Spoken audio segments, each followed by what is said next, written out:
क्या धरती आसमान। नमस्कार, मैं हूं रंजीत झा। केंद्रीय मंत्री चिराग पासवान को आखिरकार पटना में लोक जनशक्ति पार्टी रामविलास के लिए दफ्तर आवंटित हो गया और उस दफ्तर में विधिवत वो प्रवेश भी कर गए। आप अपने स्क्रीन पर यह विजुअल भी देख सकते हैं कि कैसे चिराग पासवान हाथों में अगरबत्ती जलाए श्रद्धा पूर्वक बैठे हैं। नारियल फोड़कर वो अपने इस ऐतिहासिक दफ्तर में घुसे जो कम से कम 40 साल पहले से इनके पास है, लेकिन बीच में इनके चाचा के पास वो हुआ करता था क्योंकि उनके चाचा वहीं रहते थे इस वजह से। लेकिन अब चाचा जी को बंगला खाली करना पड़ा। पटना एयरपोर्ट के पास यह बंगला है, लेकिन इस बीच खबर एक बहुत ही दिलचस्प आई है। चिराग पासवान चाहते नहीं थे कि यही बंगला उन्हें दफ्तर के तौर पर मिले। अब इस मामले में उनके ही पार्टी के प्रदेश अध्यक्ष राजू तिवारी ने जो जानकारी दी है वो जानकारी बेहद दिलचस्प है। कहा जा रहा है यह तो एक संयोग है कि वही दफ्तर मुझे फिर से मिला जो मैंने मांगा भी नहीं था। यहां एबीपी न्यूज पर एक रिपोर्ट छपी है कि यह एक संयोग है। राजू तिवारी ने कहा कि मीडिया में कई तरह की चर्चा आ रही है, लेकिन यह स्पष्ट है कि हमने बिहार सरकार के भवन निर्माण विभाग से अपनी पार्टी के कार्यालय के लिए जगह मांगी थी। यह संयोग है कि जिस कार्यालय में हमारे नेता का राजनीतिक जीवन बीता वही कार्यालय हमें दिया गया है। हमने अपने पत्र में कोई भी ऐसी मांग नहीं की थी। इसको महज एक संयोग माना जाएगा।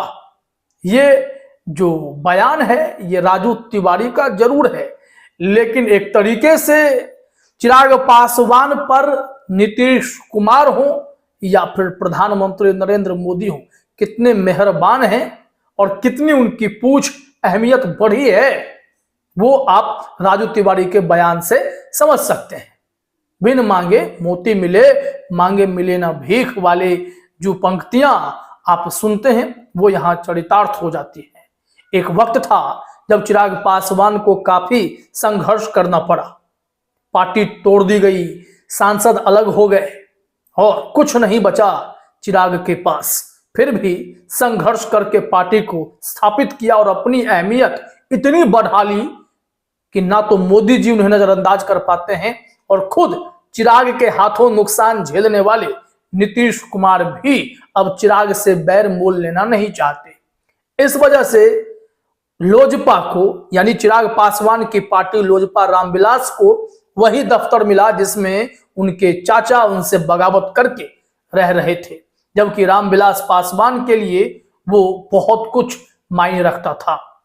वो जब तक रहे उस दफ्तर में आते थे तो वहीं अपना दरबार भी लगा देते थे, क्योंकि उसी बंगला में अपने भाई को उन्होंने रहने दिया था जो बंगला खाली करना चाहते नहीं थे।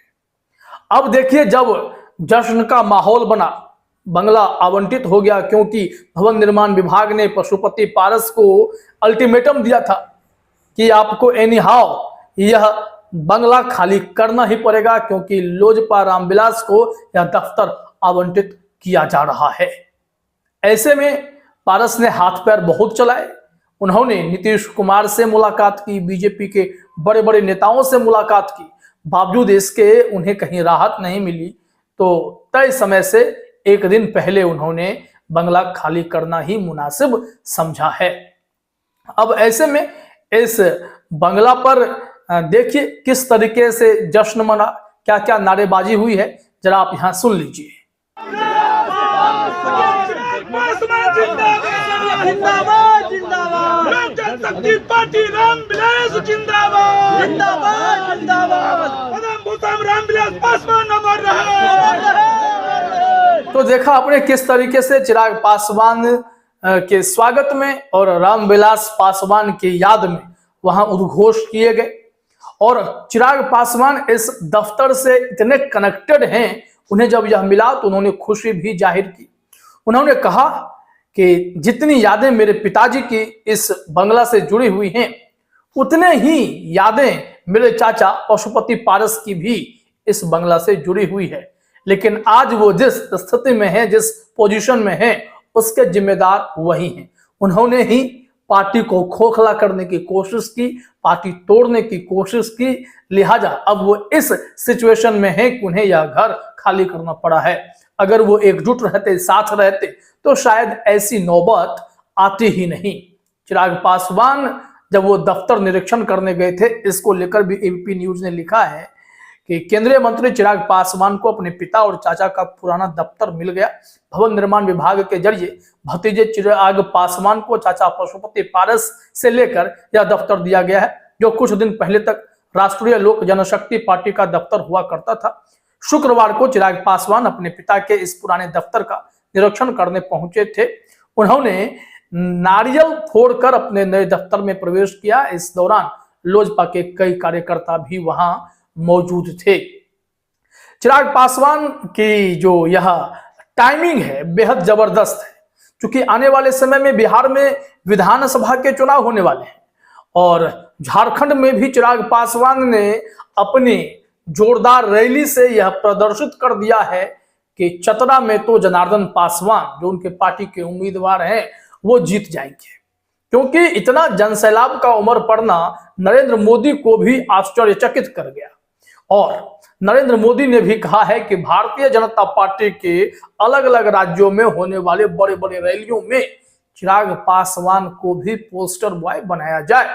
और वो जाते हैं, स्टार प्रचारक के तौर पर हर जगह दिखाई पड़ते हैं, मोदी जी के साथ तो खूब दिखाई पड़ते हैं। लेकिन दूसरी तरफ अगर हम लोग बात करते हैं चिराग पासवान की, तो वो बिहार को टारगेट में रखे हुए हैं। इस वजह से बिहार में एक जगह तो चाहिए था कि वो जगह जो ऐतिहासिक भी हो, उनके पिताजी से जुड़ी हुई यादें भी हों उसमें, और वही दफ्तर बन जाए, वहीं दरबार लगे। और पटना तो पॉलिटिक्स का केंद्र है और वहीं से सियासत हो। और पूरे बिहार में जहां भी लोजपा रामविलास को सीट मिलने जा रही है, उन सीटों को लेकर समीक्षा की जाए, रणनीति बनाई जाए और चुनाव जीतने की पूरी तैयारी भी की जाए। तो अब देखना होगा। चिराग पासवान तो पहला पड़ाव पास कर गए, पार भी कर गए। चाचा को बाहर का रास्ता दिखाया, नारियल फोड़कर खुद घर में प्रवेश किए और उसे अब ऑफिस का लुक देकर चिराग पासवान आगे की रणनीति में जुट रहे हैं, जिसका एक ही मकसद है, बिहार में लोजपा को स्थापित करना। अगर इस बार ठीक ठाक संख्या में चिराग पासवान सीट जीत कर लाते हैं तो बीजेपी उनके लिए कोई ना कोई सरप्राइज प्लान भी कर सकती है। तो इंतजार कीजिए, बिहार की पॉलिटिक्स में चिराग नया तेवर और नया फ्लेवर कैसे ऐड करने जा रहे हैं। फिलहाल इस वीडियो में इतना ही। आप सभी का हमसे जुड़ने के लिए बहुत बहुत धन्यवाद।